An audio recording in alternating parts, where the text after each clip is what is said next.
ಎಲ್ಲರಿಗೂ ನಮಸ್ತೆ. ತಮ್ಮೆಲ್ಲರಿಗೂ ಬೃಂದಾವನ ಬೆಳಕು ಯೂಟ್ಯೂಬ್ ಚಾನಲ್ಗೆ ಆತ್ಮೀಯವಾದಂಥ ಸ್ವಾಗತ.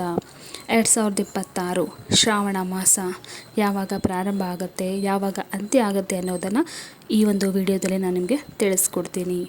ಈ ವರ್ಷ ಎಷ್ಟು ಈ ಶ್ರಾವಣ ಮಾಸದಲ್ಲಿ ಎಷ್ಟು ಮಂಗಳವಾರ, ಎಷ್ಟು ಸೋಮವಾರಗಳು ಬಂದಿದೆ, ಹಾಗೆ ಸೋಮವಾರದ ಪೂಜಾ ಮಹತ್ವ ಏನು, ಇದೆಲ್ಲವನ್ನು ನಾವು ಈ ಒಂದು ವಿಡಿಯೋದಲ್ಲಿ ನೋಡೋಣ. ಜೊತೆಗೆ ಶ್ರಾವಣ ಮಾಸದಲ್ಲಿ ಬರುವಂತಹ ಹಬ್ಬಗಳು ಯಾವುವು ಅನ್ನೋದನ್ನು ಕೂಡ ಸಂಪೂರ್ಣವಾಗಿ ತಿಳಿಸ್ತೀನಿ. ಮೊದಲನೆಯದಾಗಿ ಆಗಸ್ಟ್ 12ರಿಂದ ಪ್ರಾರಂಭ ಆಗುತ್ತೆ. ಪವಿತ್ರ ಹಬ್ಬಗಳ ಮಾಸವಾದಂಥ ಈ ಶ್ರಾವಣ ಮಾಸ ಸನಾತನ ಪಂಚಾಂಗದ ಪ್ರಕಾರ 12 ಮಾಸಗಳನ್ನು ನಾವು ನೋಡ್ತೇವೆ. ಅದರಲ್ಲಿ ಪ್ರತಿ ಮಾಸವು ಅದರದ್ದೇ ಆದಂತಹ ಒಂದು ಪವಿತ್ರತೆ, ಪ್ರಾಮುಖ್ಯತೆಯನ್ನು ಹೊಂದಿದೆ. ಅದರಲ್ಲಿಯೂ ಅತ್ಯಂತ ಪವಿತ್ರ ಮಾಸವಾದಂಥ ಈ ಶ್ರಾವಣ ಮಾಸ ಭೀಮನ ಅಮಾವಾಸ್ಯೆಗೆ ಆಷಾಢ ಮಾಸವು ಮುಗಿದು ಮರುದಿನದಿಂದಲೇ ಪ್ರಾರಂಭ ಆಗುತ್ತೆ. ಅಂದರೆ ಈ ಶ್ರಾವಣ ಮಾಸವನ್ನು ಮಾಸಗಳಲ್ಲಿಯೇ ರಾಜಮಾಸ ಅಂತ ಕೂಡ ಕರೀತಾರೆ. ಈ 2026 ಶ್ರಾವಣ ಮಾಸ ನಾಳೆಯಿಂದ ಪ್ರಾರಂಭ ಆಗ್ತಾ ಇದೆ.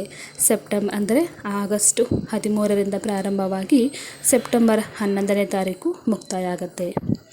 ಇನ್ನು ಶ್ರಾವಣ ಮಾಸದ ಪ್ರಮುಖ ದಿನಗಳು ನಾವು ನೋಡೋದಾದರೆ, ಈ ವರ್ಷ 4 ಸೋಮವಾರಗಳು ಅಂದರೆ ಶ್ರಾವಣ ಮಾಸದಲ್ಲಿ ಬಂದಿವೆ.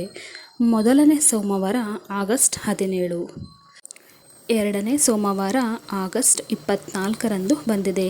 ಇನ್ನು ಮೂರನೇ ಸೋಮವಾರವು ಆಗಸ್ಟ್ 31ಕ್ಕೆ ಇದ್ದು, ಕೊನೆಯ ಶ್ರಾವಣ ಸೋಮವಾರ ಸೆಪ್ಟೆಂಬರ್ 7 ಬಂದಿದೆ.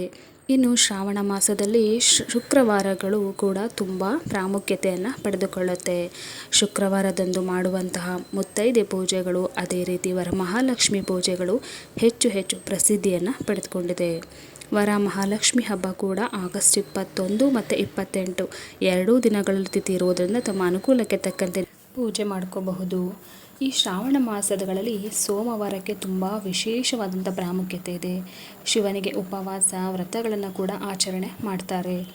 ಈ ದಿನ ಮಾಡ್ತಕ್ಕಂಥ ಪೂಜೆ, ಶಿವನಿಗೆ ಮಾಡ್ತಕ್ಕಂಥ ಹಾಲಿನ ಅಭಿಷೇಕ, ಜಲ ಅಭಿಷೇಕ, ಬಿಲ್ವ ಪತ್ರೆ ಅಭಿಷೇಕ ಇವುಗಳನ್ನೆಲ್ಲ ಅರ್ಪಿಸಿದರೆ ನಿಮಗೆ ವಿಶೇಷವಾದಂಥ ಪುಣ್ಯ ಕೂಡ ಲಭಿಸುತ್ತೆ. ಈ ಶ್ರಾವಣ ಮಾಸದಲ್ಲಿ ದಾನ ಮಾಡೋದರಿಂದ ಕೂಡ ನಿಮ್ಮ ಮನೆಯಲ್ಲಿ ಧನ ಧಾನ್ಯ ಅಭಿವೃದ್ಧಿ ಏಳಿಗೆ ಆಗುತ್ತೆ.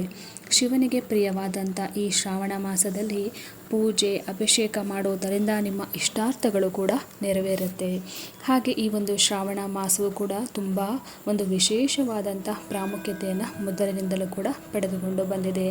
ಹಾಗಾಗಿ ಈ ಶ್ರಾವಣ ಮಾಸ ಅನ್ನುವಂಥದ್ದು ಒಂದು ಹಬ್ಬ ಹರಿದಿನಗಳ ಒಂದು ಮಾಸ ಅಂತಲೇ ಹೇಳ್ಬೋದು. ನೋಡಿದ್ರಲ್ಲ ಸ್ನೇಹಿತರೆ, ಈ ಮಾಹಿತಿ ನಿಮಗೆ ಇಷ್ಟ ಆಗಿದ್ದರೆ, ಉಪಯುಕ್ತ ಅಂತ ಅನಿಸಿದರೆ ನನ್ನ ವಿಡಿಯೋಗೆ ಲೈಕ್ ಮಾಡಿ, ಶೇರ್ ಮಾಡಿ. ಧನ್ಯವಾದಗಳು.